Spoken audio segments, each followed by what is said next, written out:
para María José Hernández. ¿Cómo está? ¿Andás bien? Bien, todo bien. Muchísimas gracias por la oportunidad y muchísimas gracias por tener este tema presente, que ya eso demuestra una postura política bastante comprometida con la temática. Porque, a ver, no es una crítica, ¿eh? Ojo, no se me malinterprete. Pero cuando es noticia, ¿viste? Y pega, y ¡uy, qué escándalo! Seguro, todo el mundo lo toca, todo el mundo habla, todo el mundo... Pero cuando ya deja de ser novedad, un poco como que lo dejan de lado, ¿no? Y creo que no está bueno. Digo, No, creo que tenerlo siempre ahí. no está bueno. Es un poco también como se presenta y se manifiesta lo que tiene que ver con el abuso sexual infantil.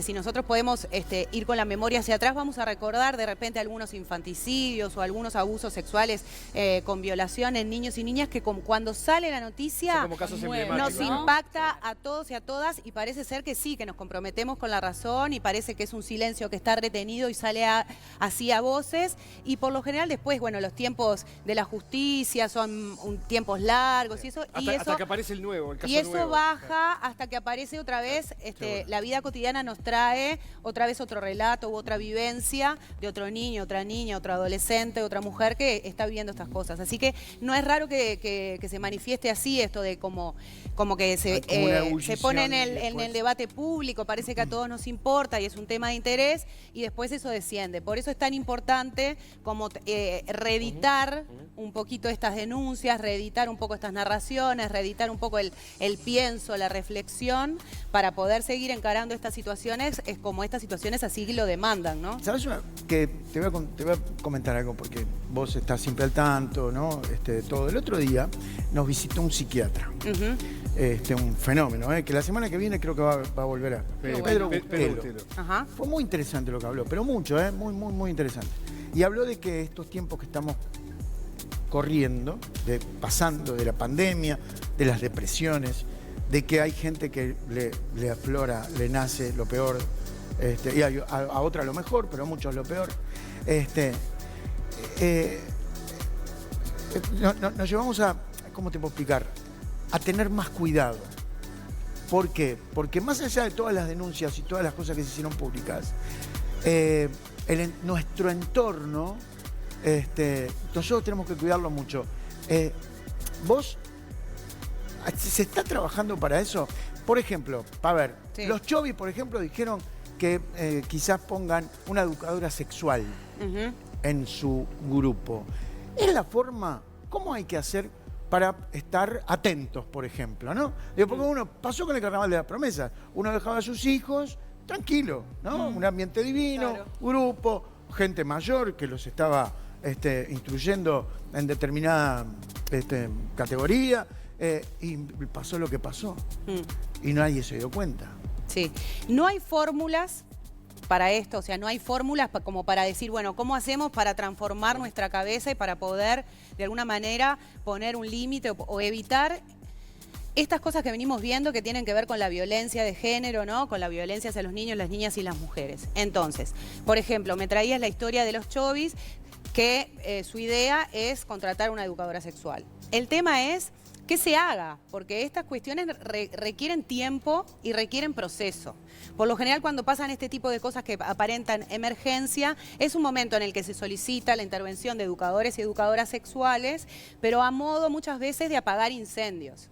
Y lo que sí me parece que es en este caso necesario, implica algo más como un grupo de trabajo, como no una intervención puntual en la que de repente tengo la oportunidad una vez de revisar mis propias actitudes, mis propias creencias, los valores que de alguna manera sostienen mis actitudes cotidianas, sino que requieren un trabajo un poco más complejo.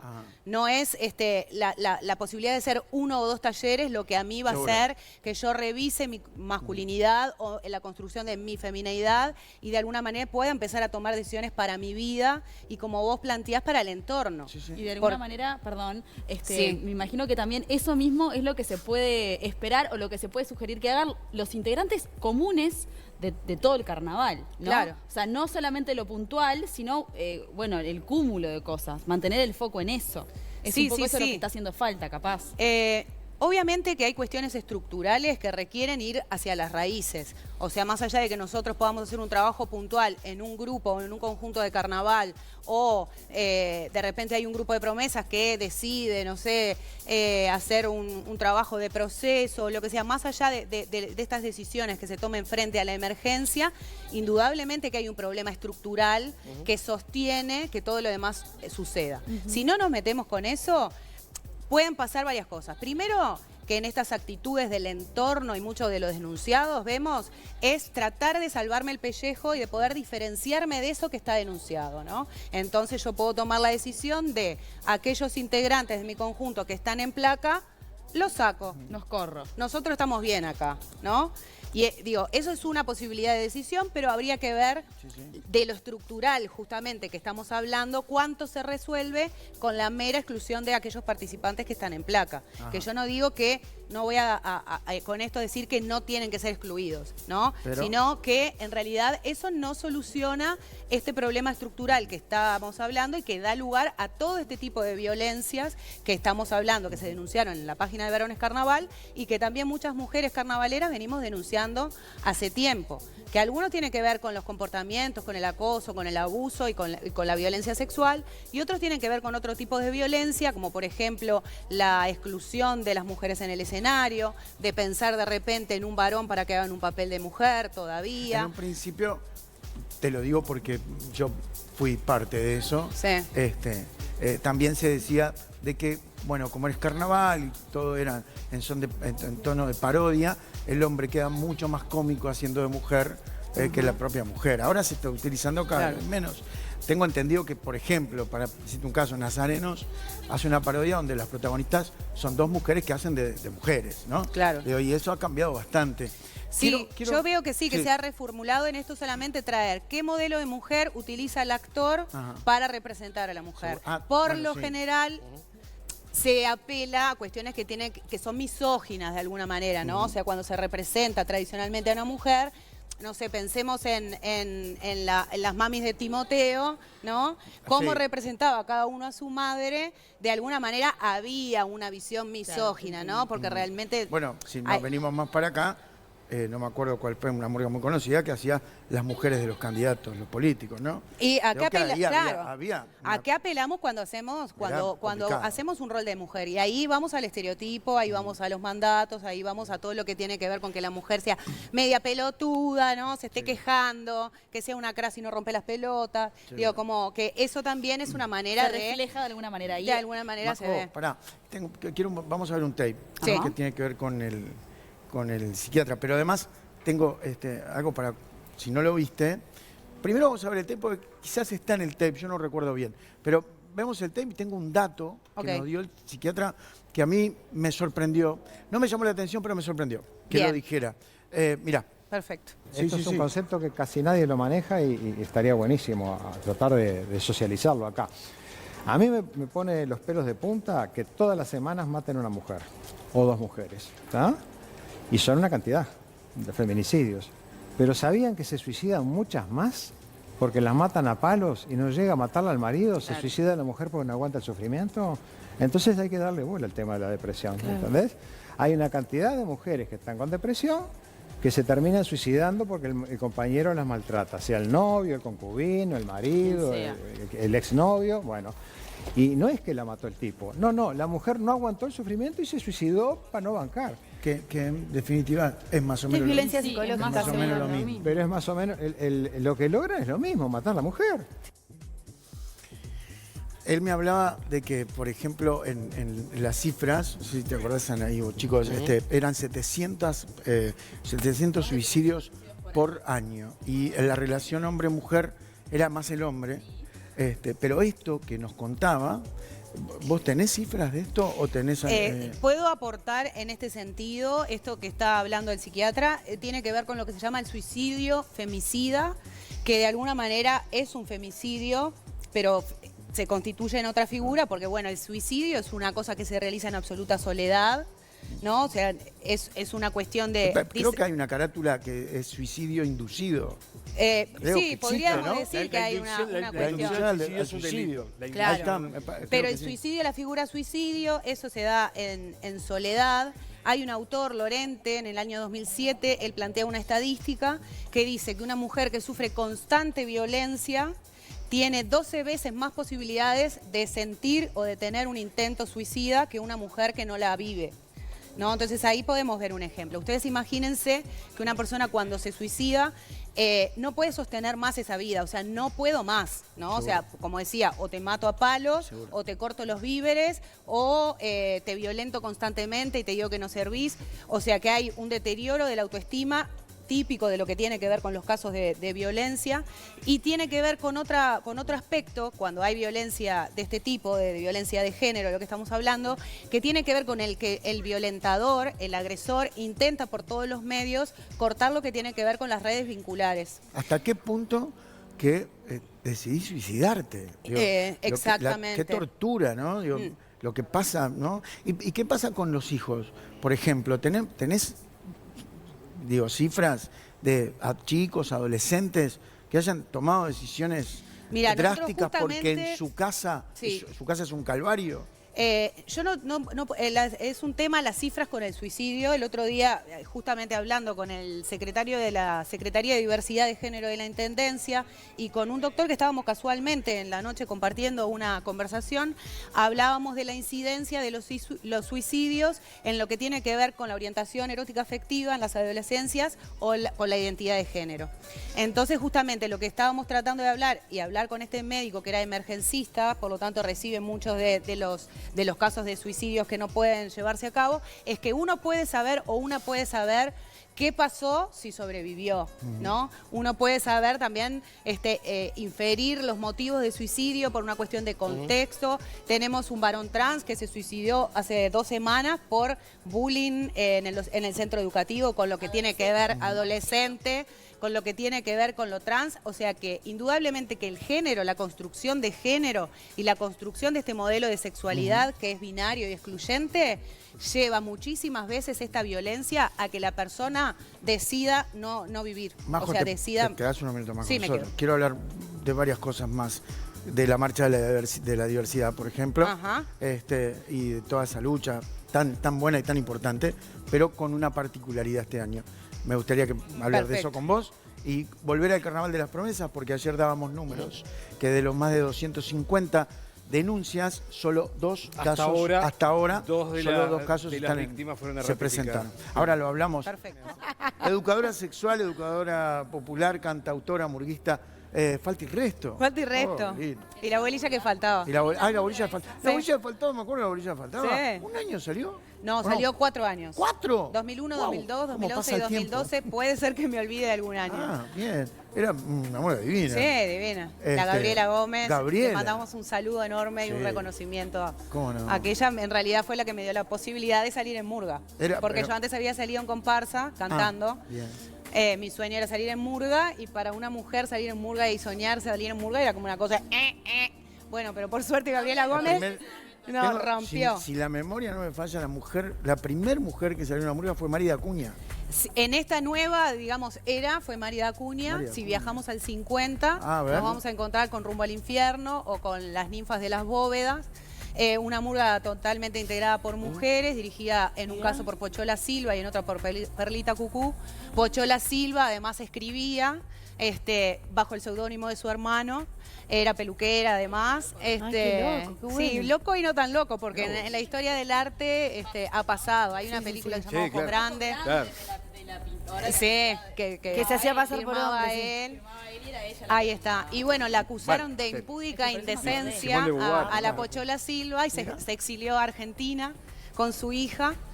Por suerte tuve la posibilidad de conocerla y le cantamos una canción homenaje este año con Falta y Resto, escrita por Soledad Castro Lazaroff. Pero bueno, eso también es un poco, ¿no? ¿Qué historia contamos, ¿no? ¿Qué mujeres fueron las primeras? También si viajamos al Uruguay, lo que Barran llama el Uruguay bárbaro, nos vamos a encontrar con un carnaval donde era la fiesta de los cuerpos, donde no había una discriminación por género, ni siquiera por generación en esa participación de la fiesta. Era una fiesta como de descontrol absoluta. Ahí está, venía como por ese lado. Después el disciplinamiento vino a organizar a la familia en su casa, a la mujer en su casa, al hombre en lo público, y ahí un poco se nos arrebató a las mujeres el carnaval. Por ahí empieza la historia. Quiero ir a la marcha de la diversidad, pero antes me quedó una preguntita del bloque anterior, cuando hablábamos de los componentes de carnaval cuando interpretan a mujeres. Sí. Por ejemplo, si yo te pongo un caso, ponele un caso puntual, pero no, y no estoy hablando de sus cualidades actorales, que todos sabemos que las tiene y es de los mejores. A vos, por ejemplo, ver Aldo Martínez haciendo de Evita, ¿qué te produce? Yo creo que es un trabajo maravilloso. Creo que hay mujeres actrices que podrían haber hecho un trabajo maravilloso con Evita también. Entonces, eso es lo que yo digo. A ver, Aldo Martínez o muchos actores que hemos visto hacer de mujeres tienen la capacidad, justamente por actuar, de poder hacerlo. Ahora, ¿no habrá una mujer actriz que también pueda hacer de Evita? ¿Y por qué a veces buscamos varones para que actúen de mujeres? ¿Por qué no sale eso? Lo entendió Pinocho cuando, por ejemplo, hizo Juana de Ibarburu y lo hizo Vicky. Exacto. Vicky Rodríguez, ¿no? Lo hizo Vicky Rodríguez. Exacto. La rompió. Maravilloso. Exacto. Entonces también se trata como un poco de ir desprendiéndose de eso, ¿no? Por más que pueda haber fundamentos históricos en que hubo momentos en el que el teatro buscaba eso, o un tipo de teatro, o un tipo de comedia, ¿no? De lo burlesco, lo que sea, pueda sugerir eso. También es como un momento de decir, bueno, ¿por qué estoy contratando a un varón? ¿No? Claro. Si es un papel de mujer. Y cuestionás también, pregunta, ¿no? Sí. Realmente se me ocurre ahora, ¿el transformismo, por ejemplo? Como disciplina, porque son hombres que se visten de mujeres. Digo, sí, depende de lo que estemos llamando transformismo. No, pero digo, los espectáculos que conocemos que son más de vodevil, o hay grupos de teatro. Claro, yo pienso que si, hacen, por ejemplo, lo que tiene que ver con la actuación, lo drag, ¿no? Que tiene que ver más con el montarse, ¿no? Tiene toda una connotación política bien importante, hay un respaldo ahí inclusive de una comunidad que se identifica con ese arte y ahí es otra cosa, ¿no? No sé, los transformistas tendríamos que ver si corresponde ahora a cómo se presenta ahora ese tipo de arte, que tiene que ver más con lo drag. Dulce Poli, digamos, sí, para poner un ejemplo. Sí, y bueno, lo podríamos ubicar en ese tipo de lo drag, ¿no? Hoy por hoy si pudiéramos, ¿no? Clasificarlo en algún lugar. Que no es Aldo haciendo de... No es una mujer trans que está actuando, no es una mujer trans, no es un hombre que está actuando de mujer, sino que a partir de la producción de un posible mundo que se aleja de ese hegemónico y monolítico que presentamos, hay una posibilidad artística de reivindicar desde lo político ese tipo de transformismo o de posibilidad que tiene un transforme. Lo de Petru y Fito Gali, por ejemplo, ¿no? ¿Lo qué? Petru y Fito, que han hecho media carrera, digamos, haciendo de mujer. Creo que vuelven las coitos. Ahí tenemos como otra cuestión de... Primero tenemos que ir como en la historia, a qué momento surge o emerge las hermanas Coito, qué vienen a denunciar, qué vienen a decir. Esos actores también en su vida personal, en qué lugar se colocan, qué quieren reivindicar, ¿no? Qué identidad hay detrás. Mucho más grande entonces, que juzgar, digamos así. Claro, es como un poco esto de qué se ríe el chiste, ¿no? Entonces hay una plaquita que dice de qué se ríe el chiste. Entonces pregunta, bueno, si ese chiste que vos estás haciendo habla de vos, habla del grupo que perteneces, perfecto, siga haciendo el chiste, ¿no? Dice sí, continúe. ¿Usted no forma parte de ese grupo del que se está riendo? Bueno, usted es un mala persona, ¿no? Pero dicho escatológicamente, ¿no? Entonces, es eso también. Yo puedo reírme de mi estado de sumisión de mujer, porque yo soy mujer y es una forma de exorcizarlo, de decirlo y artísticamente a través del humor reivindicarlo, ¿no? O es como el homosexual o la homosexual que se ríe de la homosexualidad. Pero si yo estoy parada de otro lugar, ya es otra cosa. Si nos corremos, por ejemplo, del tema sexual, pasa con la colectividad judía. La colectividad judía, digo, de alguna manera, digo, si sos judío, digo, sí. Es más, los comediantes judíos, el 90% de los chistes son de judíos. Claro. Y bueno, es lo que decimos. Claro. Majo, directo voy al grano. Vamos. ¿Qué te pareció este año, particularmente, la marcha de la diversidad? Y te hago la otra ya. Sí. ¿Se politizó? Dos cosas. La marcha de la diversidad siempre es política, porque siempre supone una posición frente a lo que tiene que ver con lo disidente, ¿no? O las sexualidades, o las personas que vivimos nuestra sexualidad, que escapamos de ese molde que se espera para todas las personas, de que seas cisgénero, o sea que si te vieron tu genitalidad de hembra, te sientas y te identifiques y te expreses como mujer, te relaciones con varones, ¿no? Las personas que rompemos con esos modelos, aún las mujeres que vivimos la sexualidad de una manera disidente, no es necesario que nuestra orientación erótica sea homosexual, sino que de repente reivindicamos nuestro placer, hablamos de que nos autoerotizamos, de que tenemos ganas de tener encuentros sexuales, ¿no? Entonces, la marcha de la diversidad se para desde ese lugar, ¿no? Entonces se para a decir, existimos, somos, ¿no? Tenemos los mismos derechos desde que nacimos, nos los han arrebatado, estamos acá para celebrar la diversidad, porque en realidad la humanidad es diversa. No vamos a encontrar esas minorías de las que se hablan, lo que vamos a encontrar es de una expresión infinita de formas de ser y también de formas de vivir la sexualidad. Entonces siempre la marcha por la diversidad es política y lo fue desde el principio cuando iban 2 o 3, ¿no? Ahora es una cuestión masiva. Entonces sigue siendo política, pero dice otras cosas, ¿no? De alguna manera, en algunas cosas hay un avance, en algunas otras cosas puede haber hasta una apropiación cultural del evento, de la marcha. O sea que política siempre es, y de ese punto me pareció importantísima que hubiese sucedido, importantísimo la cantidad de gente que hubo, y me parece que de alguna manera el pueblo o el poder popular se manifestó en las calles, y eso me parece sumamente importante y más en la coyuntura que estamos viviendo. En relación a lo criticable de la marcha que tiene que ver con la ausencia o la reducción de los protocolos que hoy por hoy se piden, se solicitan y todas las personas tratamos de cumplir por una cuestión de respeto y por una cuestión de comunidad, de ciudadanía, en ese sentido le podemos hacer una observación o podemos llamar a la reflexión de que hubiera sido mejor poder haber mantenido esos protocolos. La verdad que a la hora de instrumentarla era difícil porque fue muchísima gente y si, claro, o sea, si bien había parte de la organización que proporcionaba tapabocas, por más que uno trataba de repente, era imposible mantenerse alejado de las personas. En ese sentido, podríamos observarlo, como podríamos observarlo en muchísimos eventos o situaciones que estamos compartiendo las personas, como por ejemplo el ómnibus. Digo, yo que no tengo auto y bicicleta soy de terror, tengo que andar en ómnibus todo el día y vivo con los alientos de la gente arriba. No todo el mundo está con tapabocas. No todo el mundo está de tapabocas, la circulación de las personas en esos pocos centímetros cúbicos que habitamos no es de las personas que estamos ahí, sino que se suben, se bajan, se suben, se bajan. O sea que hay una tensión y una contradicción en lo que refiere a los manejos de protocolos en las vidas cotidianas. Me queda muy poco tiempo. No, que está perfecto. El que me tengo que apurar soy yo. Ok.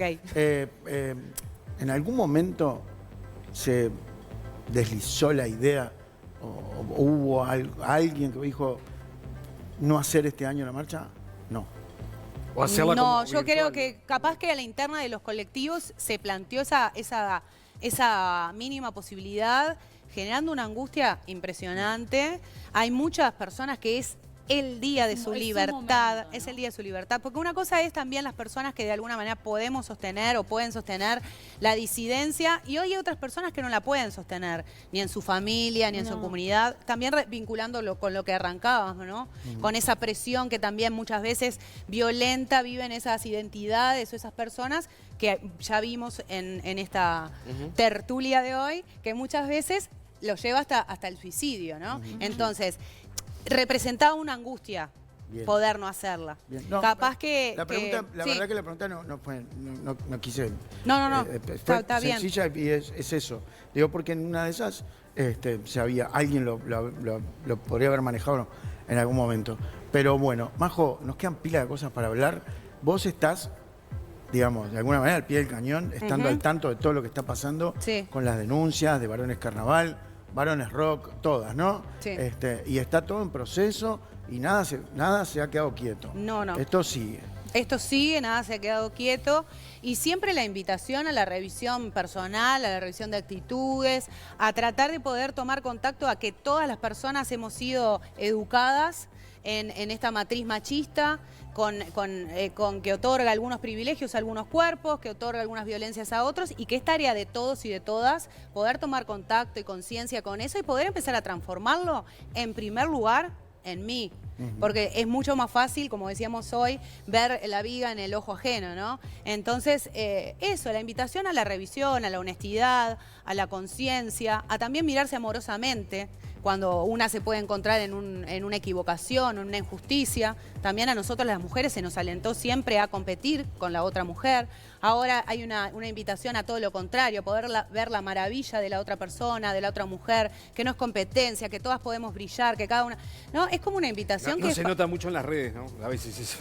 Yo qué sé, sí, yo pienso que las redes son como construcciones como de avatares en los que cada uno y cada una diseña justamente ese avatar de uno y hay que ver, bueno, cuánto de eso coincide con tu ser real, esencial y cuánto de eso uno construye para molestar, para encontrar otras posibilidades de ser. Pero bueno, yo siempre apostando a la educación sexual integral, al cambio y siempre, bueno, tomando un poco el nombre de un libro, que el feminismo es para todos y para todas. O sea, el feminismo viene a plantear transformaciones que nos benefician a todas las personas. No solamente a las mujeres. No, sino lo que el feminismo plantea es llegar a poder pensarnos como personas, como seres humanos, con los mismos derechos, con las mismas oportunidades y en construcción de cosas más solidarias, de economías más solidarias, de poder ir transformando desde lo mínimo hasta lo macro en un mundo más feliz y más justo. ¿Vas a salir, no? Este año no salgo en carnaval, No por sé. ahora. Si alguien me quiere llamar... Señores. Gracias, Majo. No, por favor, gracias. a ustedes. Gracias, de verdad. Gracias. Muchísimas gracias. Quedan Quedó muchísimo, pero tenemos tiempo. Tenemos tiempo, ¿quién te dice? Va a volver en cualquier momento. Muchísimas Señores, gracias. la despedimos a Majo.